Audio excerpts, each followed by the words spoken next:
From 1878 to 1968, there were 71 lake captains that called Bayview, Wisconsin, on the shore of Lake Michigan, their home. While they lived here, they captained 195 different ships, from tugboats to schooners to steamships, in voyages that took them to every one of the Great Lakes. Join us now for another episode of Bayview, Town of Lake Captains, where we explore not only these captains, but also their ships, their homes, their families, and their lifetime of sailing adventures on the Great Lakes.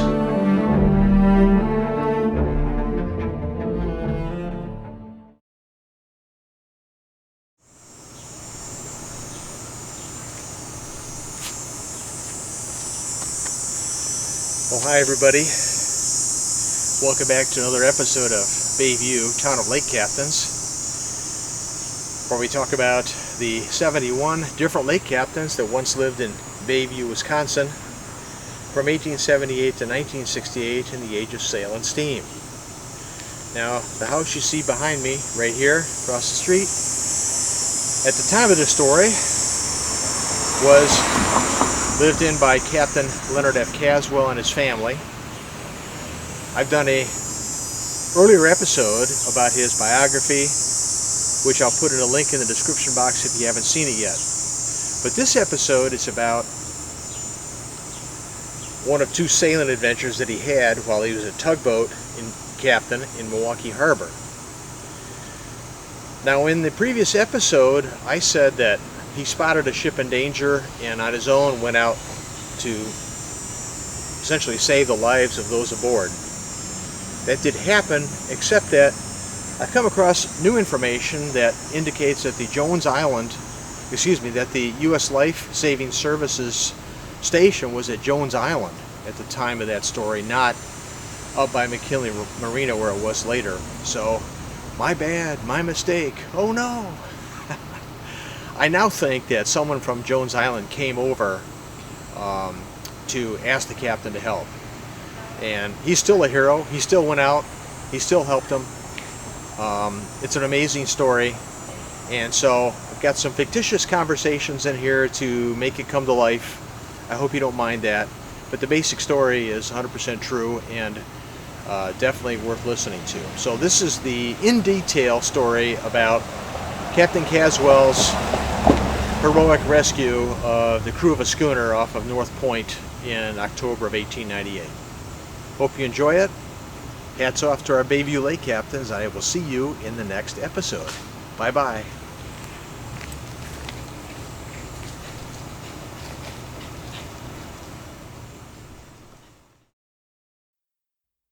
Welcome to another installment of Bayview, Town of Lake Captains, where we discuss the lives of the 71 different lake captains that once lived in Bayview, Wisconsin, during the late 19th and early 20th centuries, in the age of sail and steam.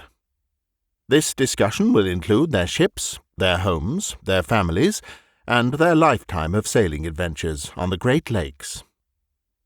Here is the map of lake captains' homes in Bayview to show you where this episode takes place.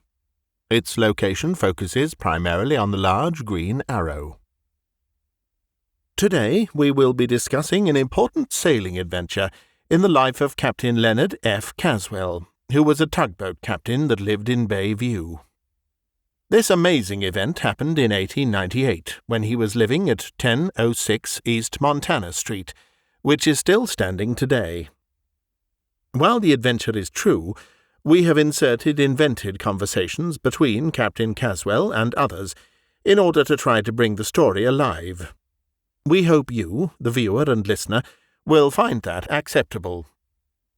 This story is about Captain Caswell's rescue of the entire crew of the schooner Barbarian during a storm just off North Point in Milwaukee. And with that, we will begin. It was already raining that early morning of 25th October, 1898. A cold weather front was moving through the Milwaukee area, and this was to be the start of the bad weather. The crew aboard the tugboat W.H. Simpson were all finishing their morning coffee inside the tug's small cabin to stay out of the rain. The coal heater did a good job keeping the small room warm. Normally, they would have gathered at the open-decked stern to learn what their activities for the day would be, but the rain forced them to move inside.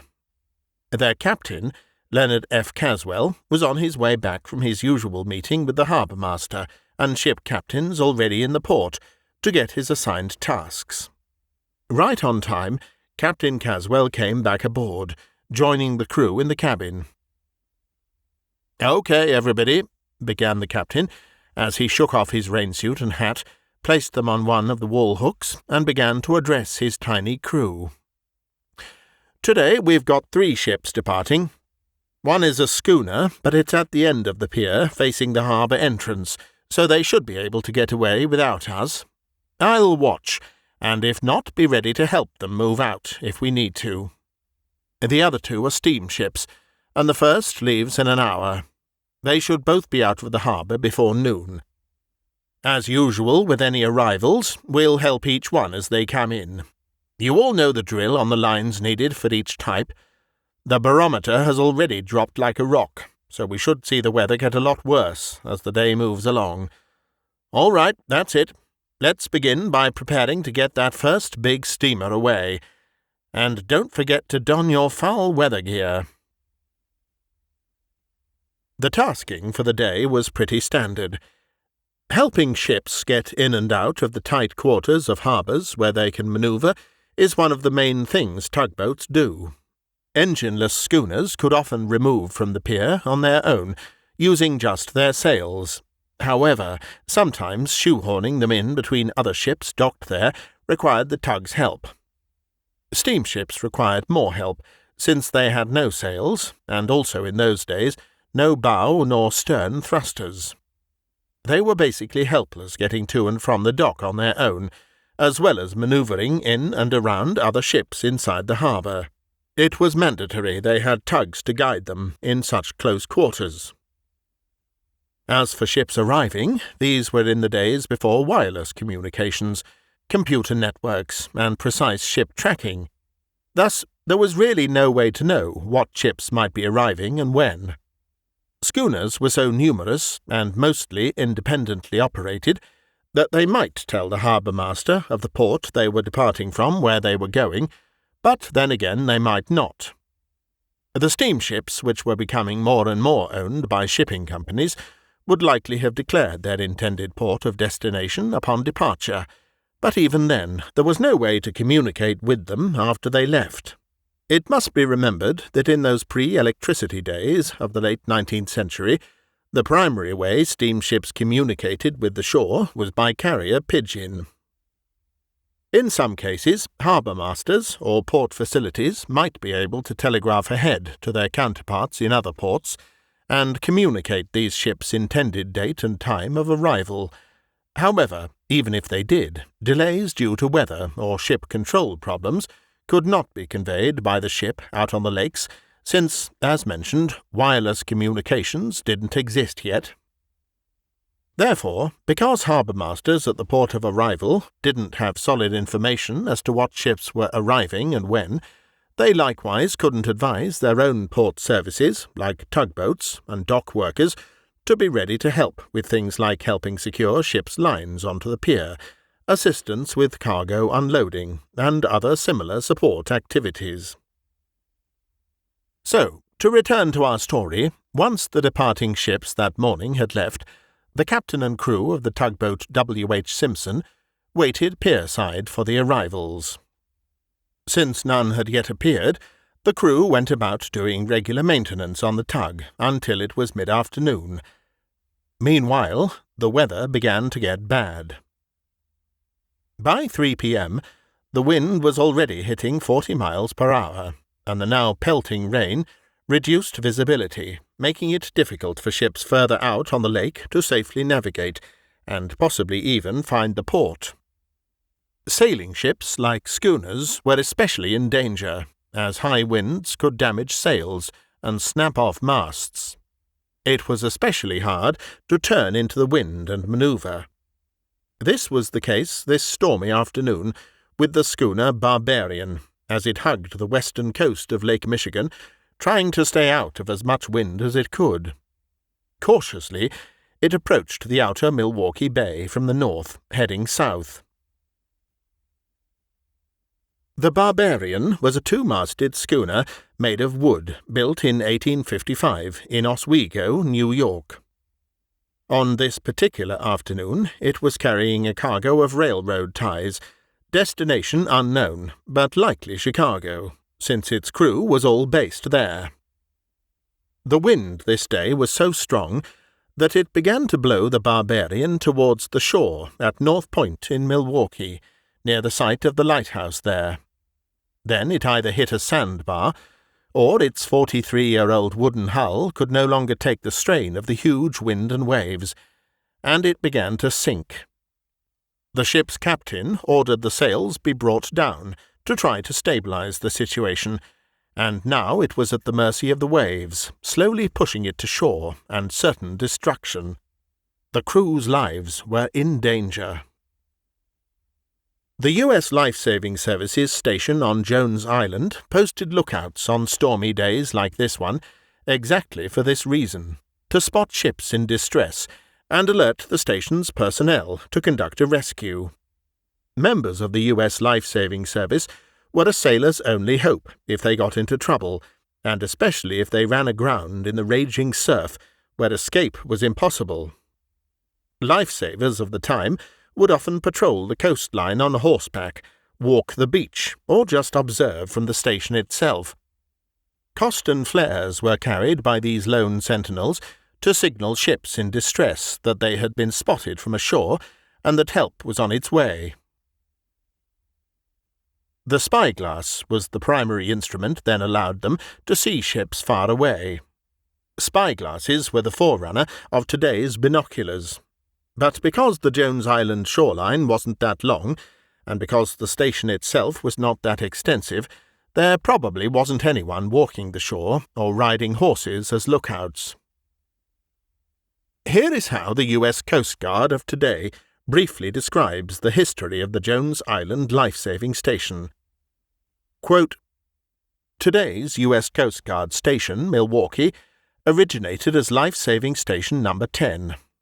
It was created for the volunteers of the Life-Saving Service and was established in 1878. Life-Saving Station No. 10 was located at the mouth of the Milwaukee River entrance.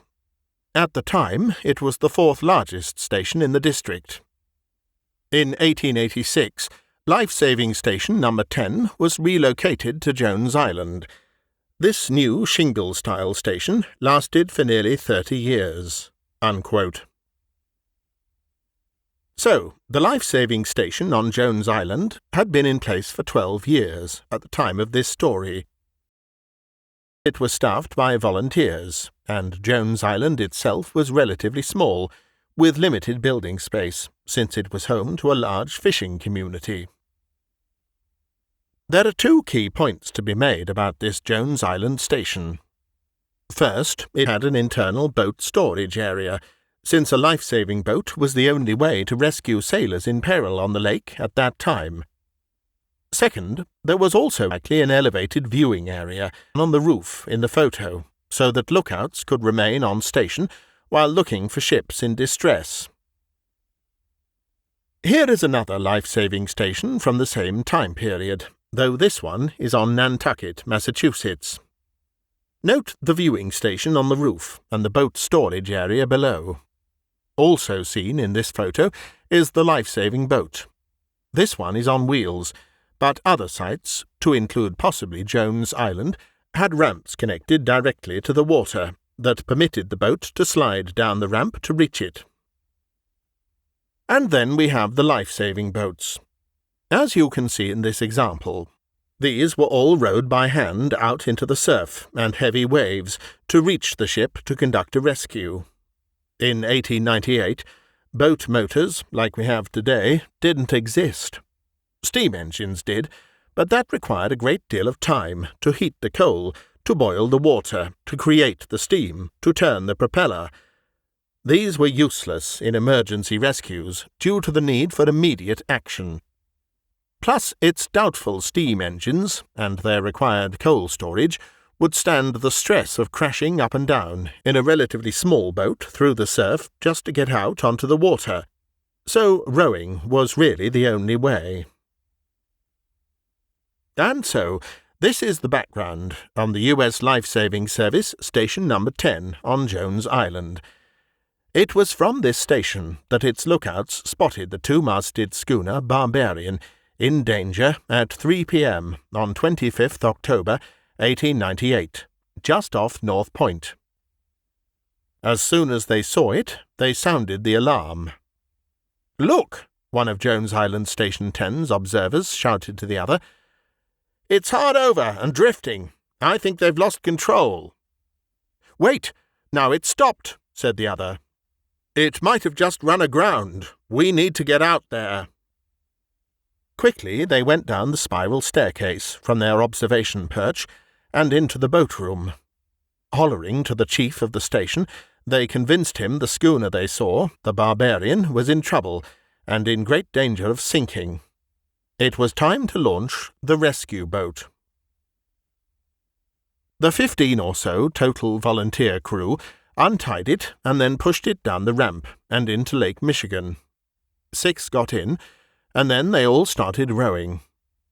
But they had trouble getting out through the surf. Finally, they made it through, but the current was against them, and the huge waves made their forward progress extremely slow, row though they might.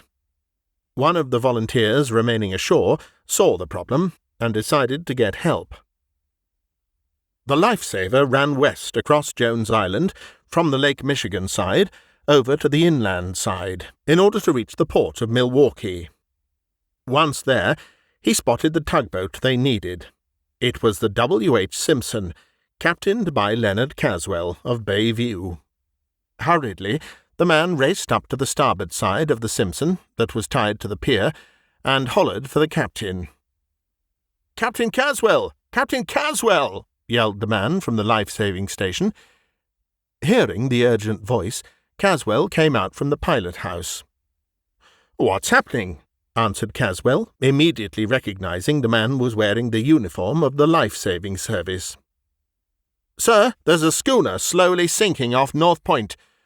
We're trying to get out to it in our lifeboat, but the waves are too strong for us. Can you give us a tow?" "Oh, absolutely," was the captain's immediate answer. "Where is your boat now?" "About halfway from the station to North Point," replied the crewman. "OK, we've got steam up, as we always do this time of day, so we can leave now. Come aboard and guide us."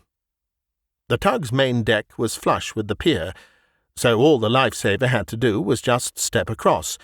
The tug's crew then cast off the lines, and off they sailed to the scene. This wasn't the first time the crew of the life-saving station went to Captain Caswell for help.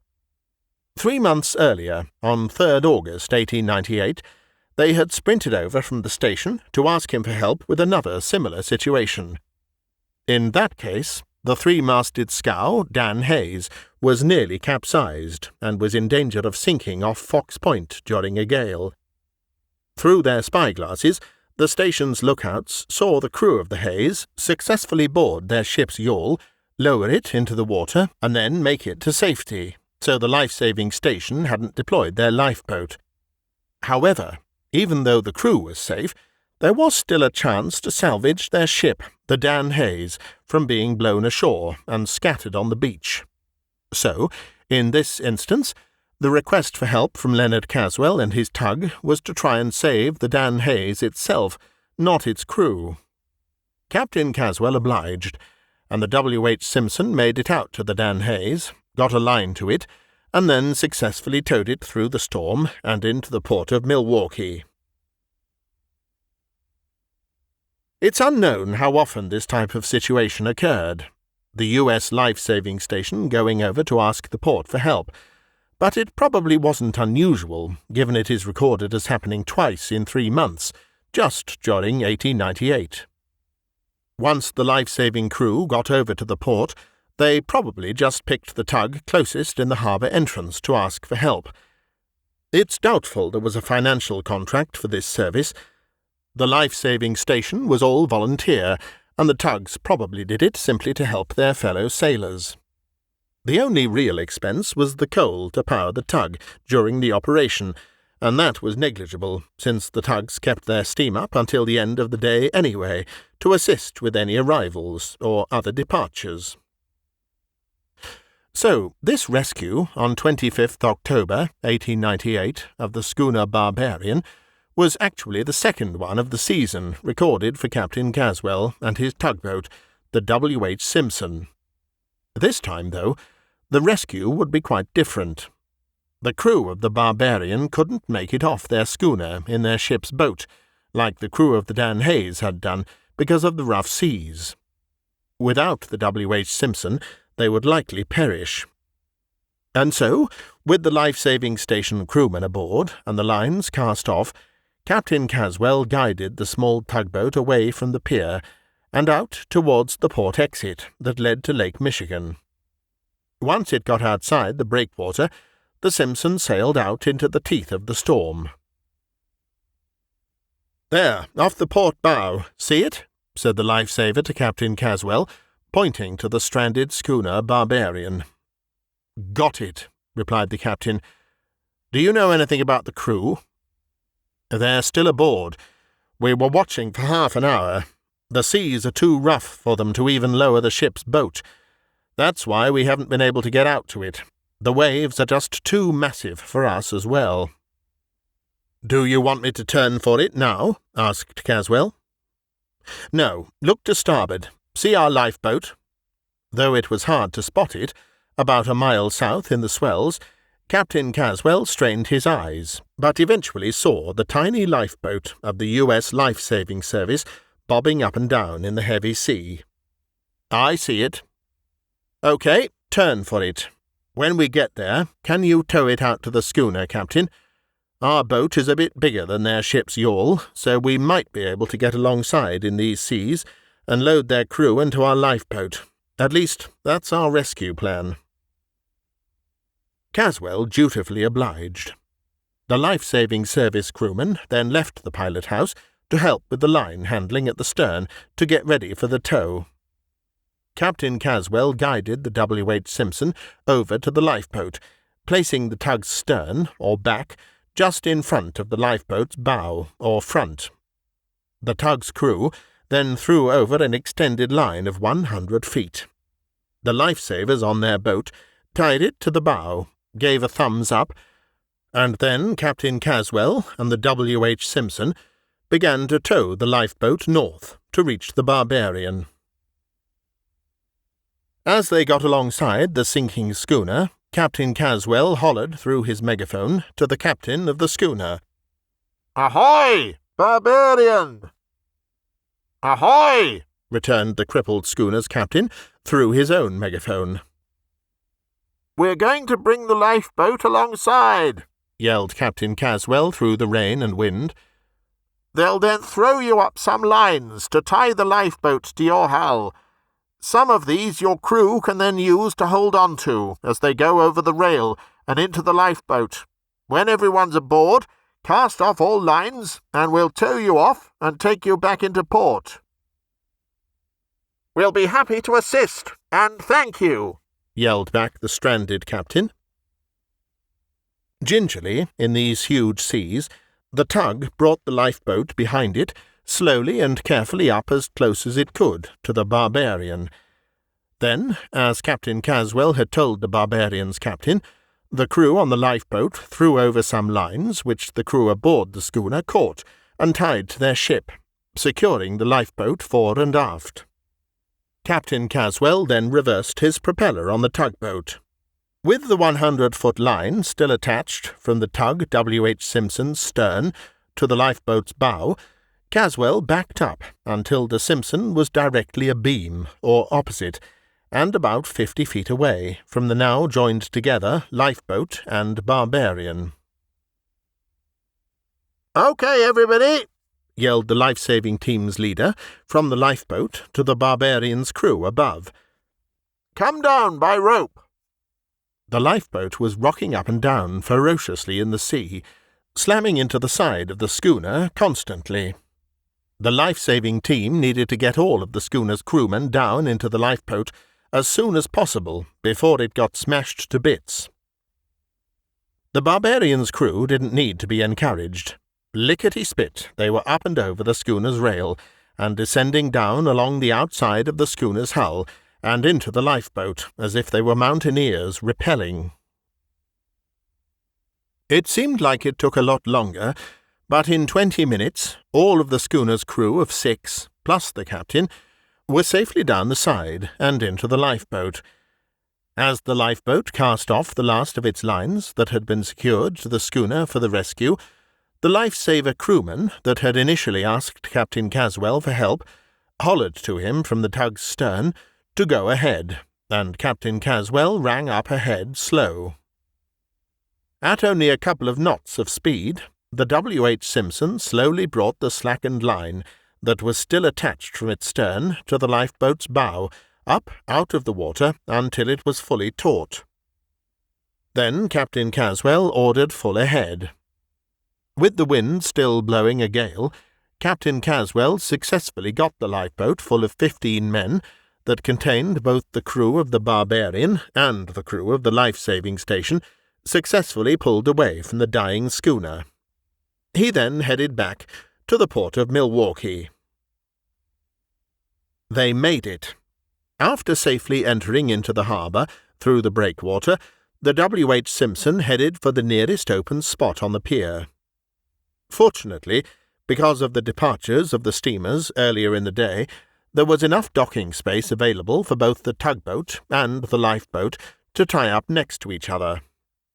After they'd done that, Captain Caswell stayed behind on the tug to make sure the steam plant was properly secured for the evening, which it was, and then he went aft to verify that all the lines were properly secured on the open deck of the stern.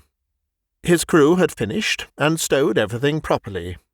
Then he stepped off onto the pier and went back to join the large group of men clustered near the lifeboat. It was all of his crew, the life-saving crew and the Barbarian's crew, all shaking hands, thanking and congratulating each other on the successful rescue. Then Captain Caswell recognized the Barbarian's captain from their megaphone exchange and walked over to him. "Welcome to Milwaukee," smiled Leonard Caswell. "I see everybody made it okay." "Thank you, and believe you me, we are glad to be here," replied the Barbarian's captain. "Yep, we all got off. Not too soon, either. It was beginning to get unstable." "Anybody hurt?"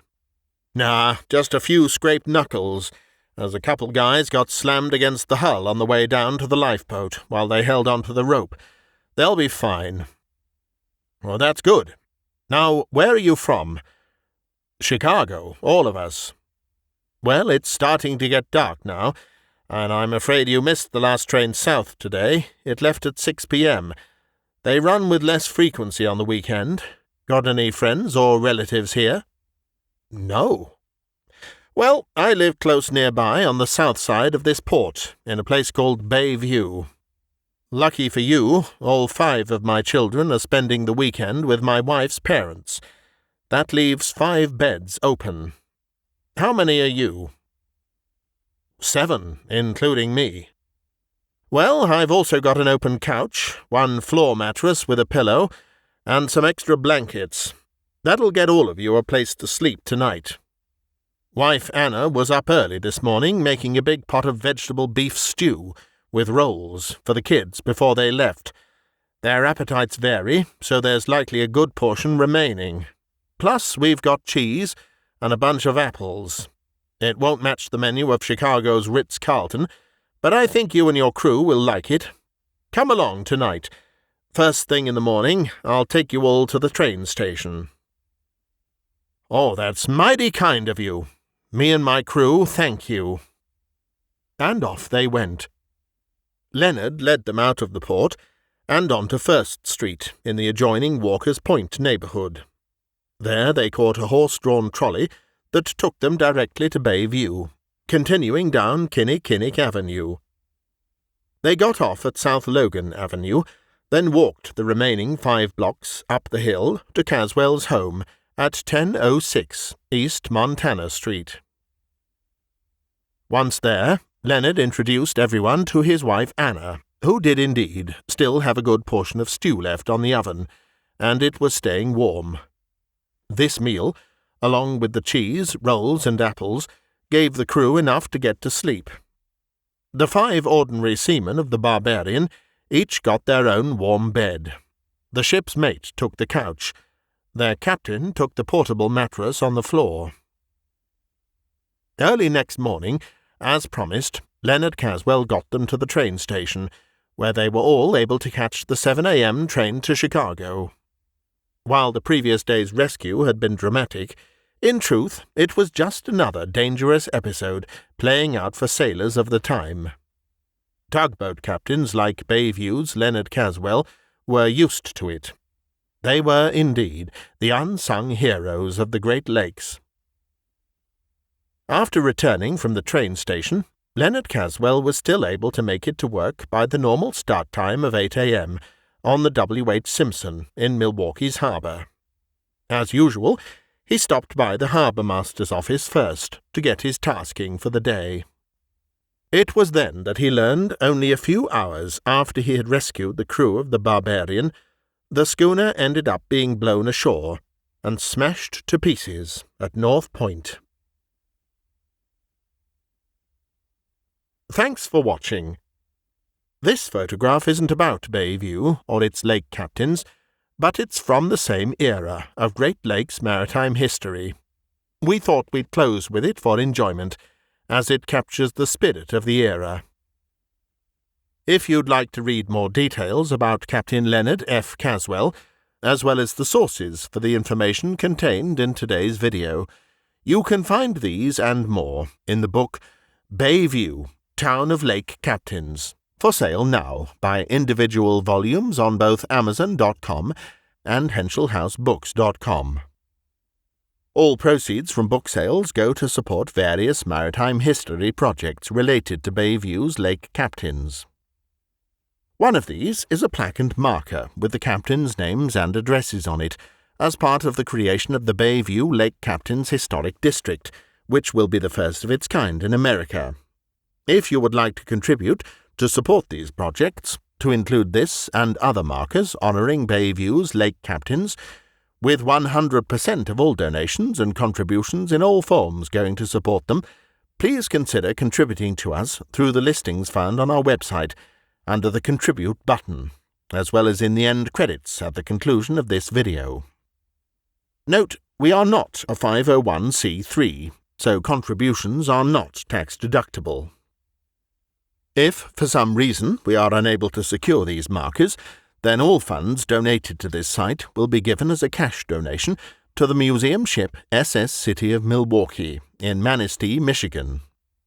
This is the only surviving intact ship that was once captained by a Bayview Lake captain, and in its case was captained by at least 2, and likely 3, totaling over 20 years between them. Finally, we also have free self-guided walking tours of Bayview's 71 lake captains' homes, using only your phone. It's simple and easy. Just go to our website shown here, find the item on the menu bar at the upper left named Free Self-Guided Walking Tours, and then scroll down to find the map with instructions. Zoom in by street. When you find a captain's house you're interested in, click on it and details appear on the right, along with a link to the YouTube episode from this channel that provides the biography of the captain that lived there. You can also read about his sailing adventures while living in that particular house by going to the website menu item, Sailing Adventures, and looking up his name. It's free, fun, and available any time you're out walking. Just bring along your phone. I'm Simon Stanhope, narrator for these episodes. Join us again soon for the next chapter of Bayview, Town of Lake Captains.